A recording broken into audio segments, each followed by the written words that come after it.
Good afternoon and welcome to Speaking Truth to Empire on KFCF 88.1 FM, independently owned and locally operated since 1975 in Fresno. My name is Dan Yaseen. I'm an anti-war and anti-empire activist. Dennis Thompson is at the controls. I'm happy to be back after a 3-month hiatus because I've been dealing with some health issues. I am feeling much better now, although still recovering. Today is August 17th, 2022, third Wednesday of the month. Every third Wednesday from 3 to 3:30 p.m. I interview authors, scholars, bloggers, columnists, and activists who help us look at our world through the prism of American imperialism. On the show, we talk about U.S. foreign and domestic policies and the actions of the military, industrial, congressional surveillance complex. These actions have severe consequences, not only for the people here in America, but also for the people in other countries. Today, we have Jeff J. Brown on telephone with us. Hello, Jeff. Hey, Dan. Thanks for having me on. Thank you for being my guest. Jeff Brown is a geopolitical analyst, journalist, lecturer, and author. Jeff grew up in Oklahoma. He received a BS degree from Oklahoma State University and an MS from Purdue University. He went to Brazil while in graduate school at Purdue University, which whet his appetite for traveling the globe. This helped inspire him to be a Peace Corps volunteer in Tunisia, and he lived and worked in Africa, the Middle East, China, and Europe for the next 20 years. All the while, he mastered Portuguese, Arabic, French, and Mandarin while traveling in over 85 countries. He then returned to America for 9 years, 2001 to 2010, whereupon he moved back to China in 2010. In late 2019, he and his wife started to retire in Thailand and had to return to Normandy, France in 2020 to take care of family needs, finally deciding to retire there permanently. He is the author of the China Trilogy, which consists of 44 days backpacking in China, China Rising, Capitalist Road, Socialist Destination, and Big Red Book on China. His website is www.chinarising.puntopress.com. Jeff, let's start with the hottest topic in the news. Another U.S. congressional visit to Taiwan following Nancy Pelosi's visit a couple of weeks ago. First, tell us about how China responded to Nancy Pelosi's visit, and what would China do now? Thank you for such a wonderful introduction, Dan. Yes, the United States is increasingly desperate in its attempt to crush or limit China's race, bullet speed, bullet speed trajectory into the 22nd century. Tibet didn't work. Xinjiang didn't work. They got control of Hong Kong and got rid of all of the color revolutions there. Macau is okay. The last place that the United States can frustrate or try to delusionally try to hurt China is Taiwan and the South China Sea. I was a little bit surprised that how China reacted. I thought maybe they would take the outer islands, which are some small islands, right off the coast of China. You can actually see them. I've actually seen them off the coast of China. They're like less than 10 kilometers from the coast, but they're Taiwanese territory. Long history, we can't go into it. They didn't do that, but what they did do is they did a 3-day invasion. They called it, repatriation drill. And for the first time ever, they put military military cordon on the Pacific side, the Hawaii, America side of Taiwan, the east side. So they basically had Taiwan surrounded for 3 days, north, south, two on the east, and one on the west, which is right off 200 kilometers off the coast of mainland China. They extended it for 2 days, and now every time, and what this is allowing China to do is practice an invasion of Taiwan and taking it over. I don't think they will ever need to do that, but what they're doing is very Confucian. It is censored in the West and it's censored in Taiwan, but protests are beginning in Taiwan demanding reunification with the mainland. People born after 1980 in Taiwan, a large percentage of them want reunification. The reunification part, NGOs and organizations have all been severely censored and crushed by the current government. So I think what's going to happen every time. So now this new congressional delegation came. France just sent a delegation, and it's just going to give China an opportunity to flex its military muscle. Remind the Taiwanese and the Americans who's boss, and we'll have to just wait and see how it pans out. But China is averse to war. They really, really do not want any kind of aggression. So I think they're just going to they've got time on their side. The goal of China is by 2049. So we've got a couple of decades and a half. By 2049, they want Taiwan to be reunified with the motherland. And that's the 100th anniversary of the founding of the People's Republic of China. So China's not in any rush. And I've always joked, 5% of Taiwan's people live in mainland China. And they're not cooks and taxi drivers. They're CEOs, engineers, scientists, technicians, business owners, manufacturers. These are really, the cream of the cream of Taiwan's educational class. And all China would have to do, since there's 5%, 1 million Taiwanese live on mainland China working there, all they would have to do is China would have to just cancel 10 or 20,000 visas of some of these key people, which would bring the Taiwanese economy to a standstill.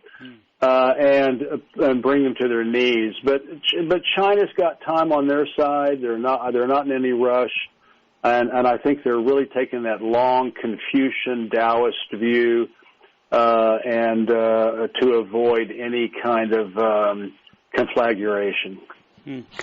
Okay, just as U.S. created condition in Ukraine for Russia to start its special military operation, is U.S. behaving the same way in Taiwan? Are we moving closer to a U.S.-China war over Taiwan? Well, I don't think so, because China is avoiding war at all cost. And Russia had no choice but to move into Ukraine, eastern Ukraine, what's known as the Donbass. And I've seen posters from back in the Soviet days where, Donbass was considered to be like the heartland of the entire, USSR. It's a very important strategic area, eastern Ukraine, because Russia had to take care. They had to be the aggressor. Russia had to be the aggressor, and to stop 7 years. 8 years of genocide. 15 to 25,000, Russian-speaking Ukrainians have been exterminated by Ukrainian Nazis all over Ukraine. So Russia, it's a bit different. China does not have a compelling reason to invade Taiwan, whereas Russia had a very compelling reason to invade Ukraine. Not to mention the 33 WMD weapons of mass destruction, U.S. bioweapon laboratories that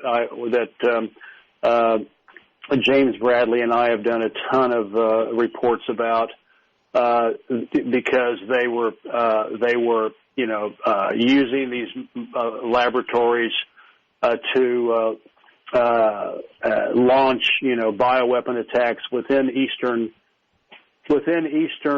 Ukraine. And then the other reason to go in the Russia had to go into Ukraine is because they knew that the United States was secretly using Ukraine to develop nuclear weapons. And so thank you, Vladimir Putin. Thank you, the Russian people, for going into Ukraine, stopping Nazi genocide, stopping bioweapon laboratories that could kill billions of people around the world, and thank you for stopping the possibility of Nazis, hardcore Ukrainian Nazis, developing their own nuclear weapons. So no, they're not the same. It's not the same, and I do not see any conflict between the U.S. and Taiwan because.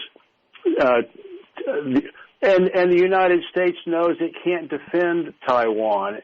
Their supply lines are 11,000 kilometers from Los Angeles and Seattle, and Taiwan is only 200 kilometers from the coast of China.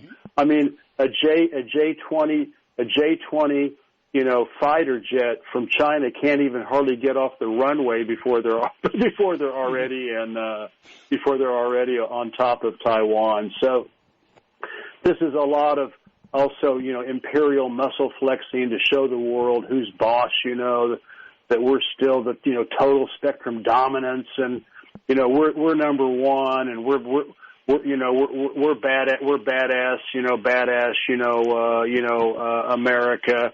But there's no way the United States could defend Taiwan, and it would be over in a week if it happened. Okay, give us a quick definition. I know in the mainstream media they mention one China policy, but they don't explain. Tell us what one China policy is. When Nixon went to China in 1972, and met Mao Zedong, they agreed at that time.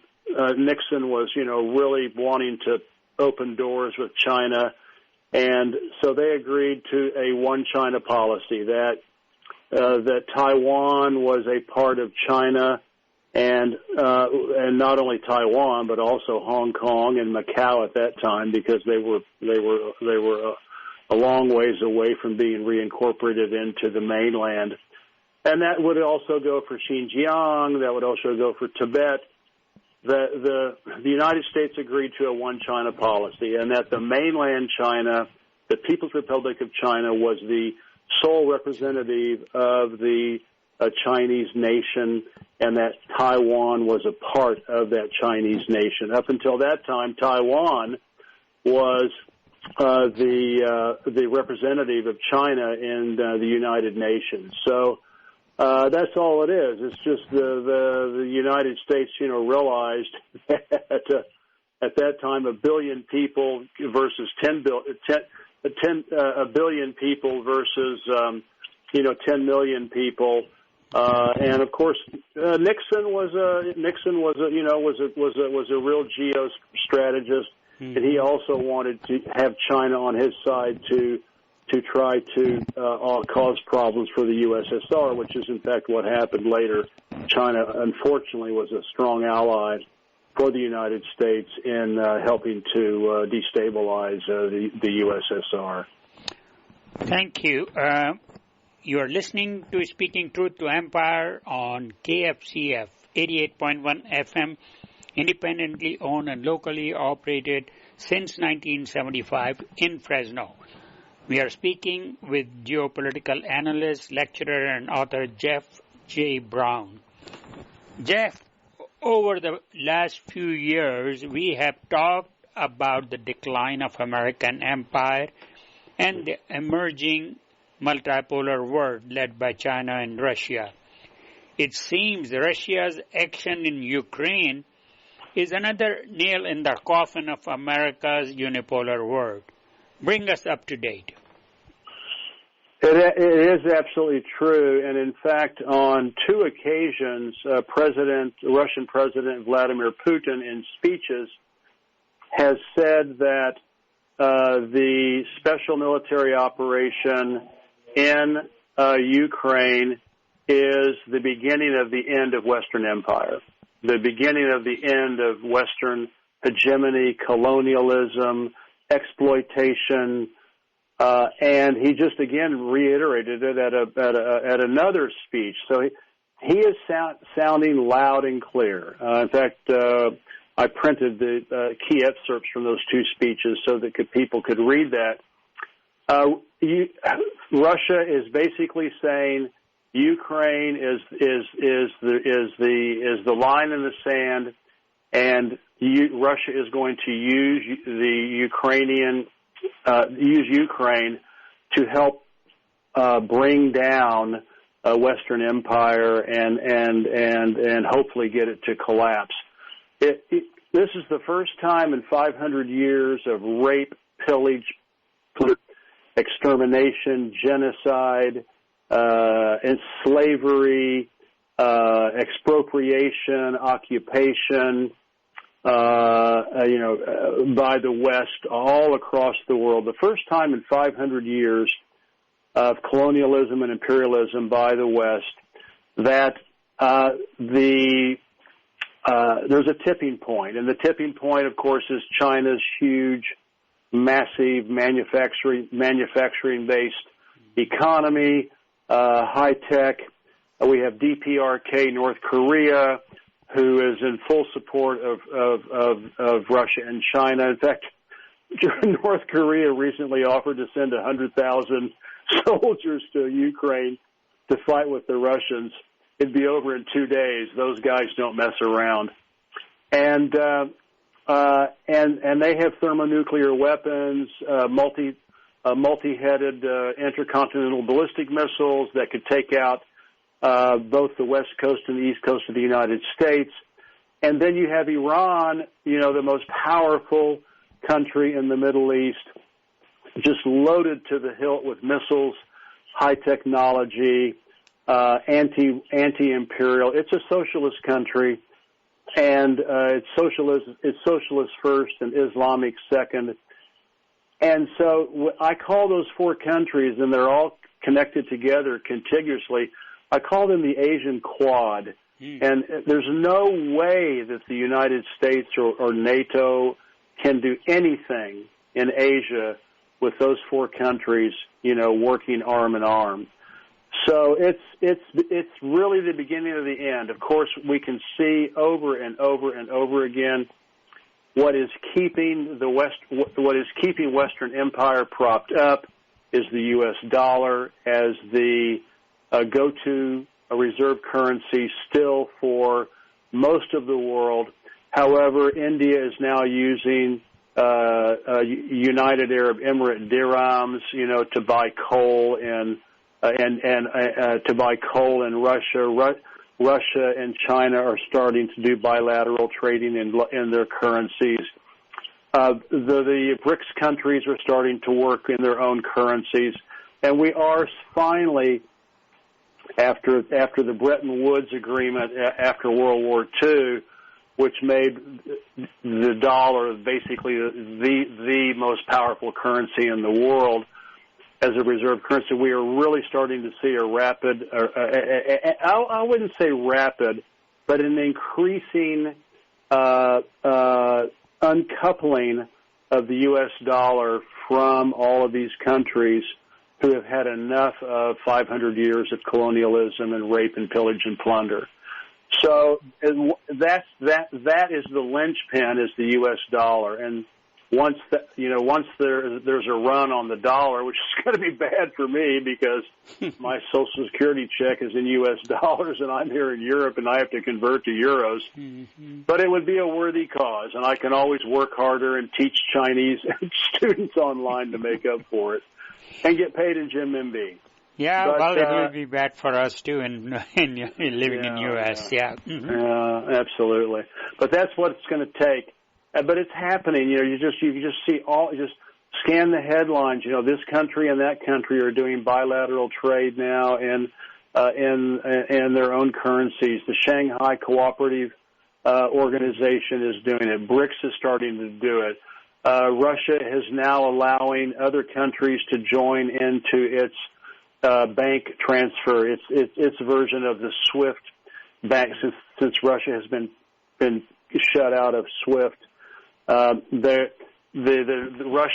and China are going to make sure that the pressure on the U.S. dollar continues.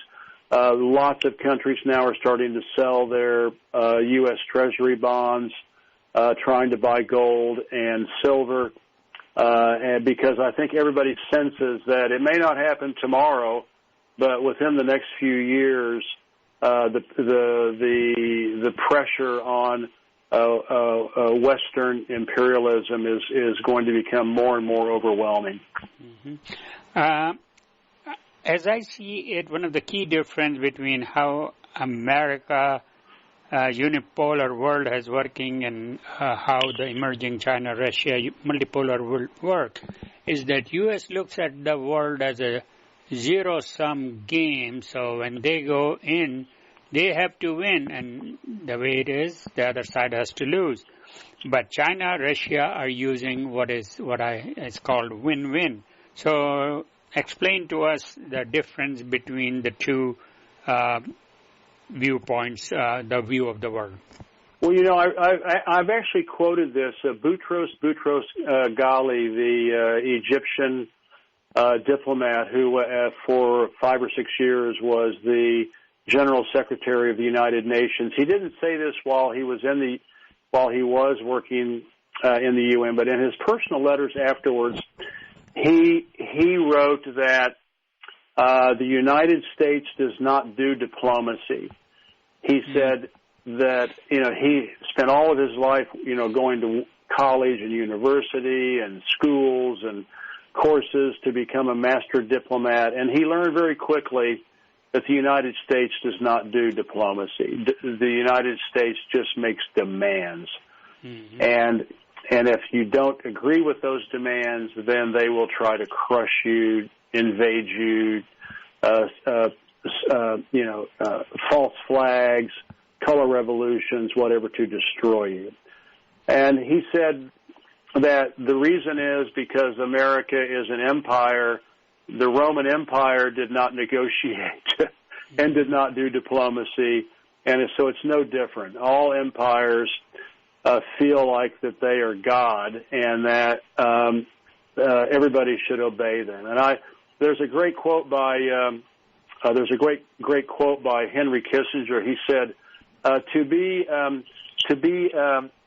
be America's enemy is dangerous, but to be America's ally is lethal, is deadly." In other words, America has no friends. America just has vassal states who are prostitutes to the United States, or the ones that are the enemies who are trying to fight against it, such as Venezuela and Argentina and Cuba and all the other essentially socialist, communist countries, and so the multipolar world is basically the world would be run by the United Nations Charter, which means mutual respect, mutual benefit, and non-interference in other countries' affairs. In other words, America goes in, they kill the president, they have false flags, they do color revolutions, they're constant sabotage. The West does not even acknowledge the United Nations. The United Nations is for everybody else, but not for the West. The West is the hegemon, the globocop bully to rape and plunder and exploit human and natural resources around the world. The multipolar world is BRICS. The multipolar world is the Shanghai Cooperation Organization. The multipolar world is the United Nations, respecting countries big and small and accepting that every country has the right to run its government and lead its people the way it best sees fit, even if it may not be exactly what you want or I want, but the West has no right to interfere. So that's basically the only difference. That's basically the big difference. And China, of course, when it works in Africa, they're not sending in secret armies and SEALs and CIA and special ops to kill and assassinate and blow up places. That's why the rest of the world loves working with China and now Russia more and more in Africa and South America, because they don't do that. They go down. They work with people for mutual benefit, mutual profit, and mutual progress. The collapse of the Soviet Union in 1991 created a power vacuum for America's hegemonic unipolar role to emerge.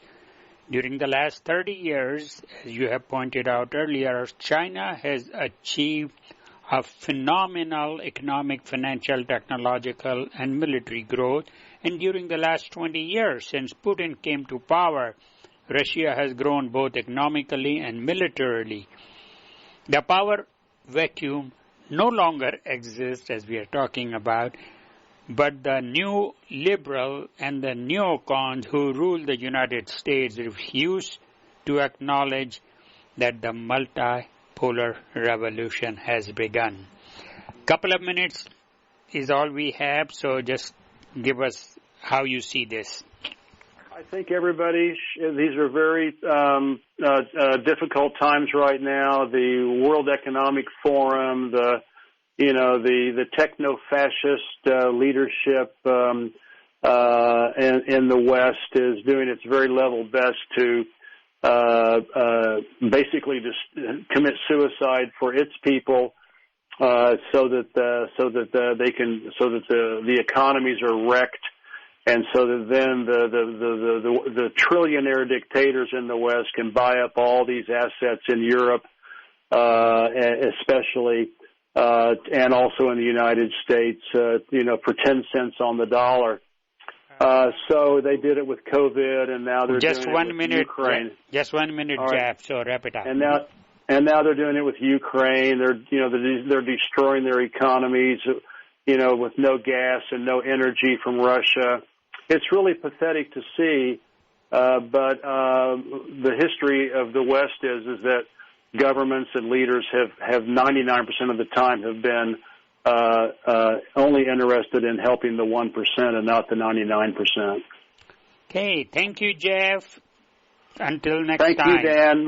Looking forward to the next one. Take care. Get well. Get better, stronger. Thank you. You have been listening to Speaking Truth to Empire on KFCF 88.1 FM, independently owned and locally operated since 1975 in Fresno. We were speaking with geopolitical analyst, lecturer, and author Jeff J. Brown. Thank you for listening. My name is Dan Yaseen, host of the show. I will be back third Wednesday of next month.